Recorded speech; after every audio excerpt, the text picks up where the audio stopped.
Hello everyone. Today we talk about how to fix the app of Habit Tracker.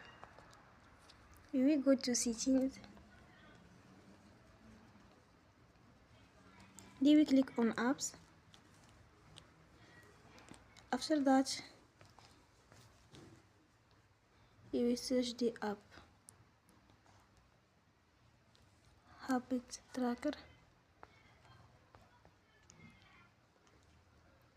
and we click. You will on for stop.